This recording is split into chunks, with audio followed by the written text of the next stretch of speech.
Mengapa 9 WNI relawan kapal global Sumut Flotilla ditahan entitas Yahudi Zionis? Pasukan entitas Yahudi Zionis telah mencegat seluruh kapal tujuan Gaza yang bergabung dalam misi kemanusiaan global Sumut Flotilla GSF 2.0 menurut keterangan panitia misi tersebut pada hari Rabu 20 Mei dini hari waktu Indonesia Barat. Apa yang sesungguhnya terjadi?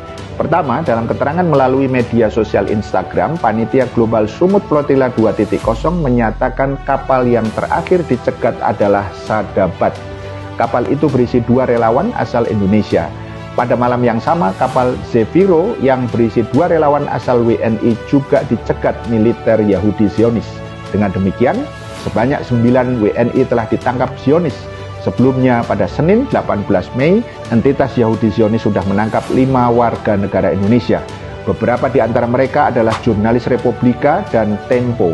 Pada Selasa 19 Mei, panitia global Sumut Flotilla 2.0 menyatakan 428 warga sipil tak bersenjata yang berasal lebih dari 40 negara telah diculik secara ilegal oleh militer Zionis. Kedua, menurut koran The Times of Israel, melansir pasukan komando Zionis telah mencegat seluruh kapal dalam rombongan tersebut yang berjumlah lebih dari 50 kapal. Rombongan kapal misi kemanusiaan yang membawa bantuan dan lebih dari 400 relawan itu dicegat di perairan internasional dekat Siprus, Mediterania Timur. Kementerian Luar Negeri Indonesia mengecam keras tindakan tersebut dan menuntut pembebasan segera bagi seluruh awak serta kapal yang ditahan di sekitar perairan Siprus. Pemerintah Indonesia kini tengah berkoordinasi dengan KBRI di Ankara, Kairo, dan Amman guna menyiapkan langkah perlindungan dan percepatan pemulangan para relawan. Ketiga, perwakilan media Republika mengkonfirmasi bahwa dari 9 WNI dalam rombongan GSF 2.0 itu ada 2 jurnalis mereka, Bambang Noroyono dan Taudi Bade. Pimpinan redaksi Republika, Andi Muhyiddin, menegaskan keselamatan mereka menjadi perhatian serius. Dalam rombongan terdapat 9 relawan asal Indonesia, termasuk 2 jurnalis Republika yang menjalankan tugas jurnalistik dan kemanusiaan. Keselamatan mereka menjadi perhatian serius kami, ujarnya. Republika juga mengecam tindakan intersepsi tersebut.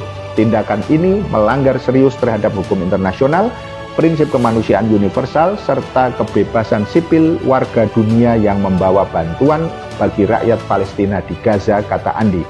Keempat, sementara itu media Tempo juga mengkonfirmasi bahwa jurnalisnya adalah salah satu dari 5 WNI yang terdampak pencegatan dari entitas Zionis itu. Wartawan Tempo TV, Andre Prasetyo Nugroho, disebut mengirimkan video pesan darurat atau SOS. Setelah sempat tidak dapat dihubungi, Andre mengirimkan video berdurasi 53 detik kepada tim GPCI. Video itu merupakan salah satu protokol yang telah disiapkan peserta pelayaran global Sumut Flotilla.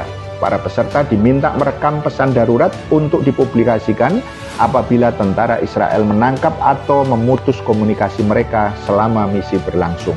Kelima, dari sejak awal keberanian misi kemanusiaan untuk membantu rakyat Gaza Palestina melalui global Sumut Flotilla ini adalah tamparan keras bagi para penguasa muslim, terutama yang ada di sekitar Gaza Palestina, karena sikap pengecut dan khianat mereka kepada kaum muslimin dengan membiarkan penjajahan entitas Yahudi Zionis, genosida dan kelaparan yang parah atas penduduk Gaza hingga saat ini. Mulai dari penguasa Mesir, Lebanon, Yordania, Suriah, Turki, Arab Saudi pun tidak jauh berbeda dengan penguasa muslim lainnya seperti di Indonesia. Keenam, maka kita ingatkan terus apa akar masalah Palestina yang sesungguhnya.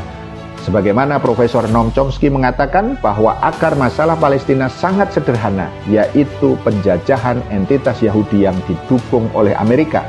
Maka solusinya bukan konsep 2 negara, two-state solution, yang terus digembar-gemborkan. Konsep 2 negara adalah batil dan haram untuk ditawarkan karena ibarat seorang dirampok rumahnya, kemudian mau berdampingan hidup dengan yang merampok rumahnya. Ketujuh, lantas apa solusi hakiki dan komprehensif masalah Palestina ini? Islam mengajarkan solusi syar'i dan tuntas adalah jihad dan khilafah.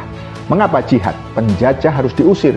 Bagaimana mengusirnya? Tentu dengan mengirimkan tentara muslim ke Palestina untuk berjihad mengusir entitas Yahudi Zionis. Mengapa khilafah? Perang Iran mengajarkan fakta bahwa entitas Yahudi Zionis dan Amerika tidak mampu mengalahkan Iran. apalagi bila seluruh negeri-negeri muslim bersatu dan bergabung dalam kepemimpinan global khilafah.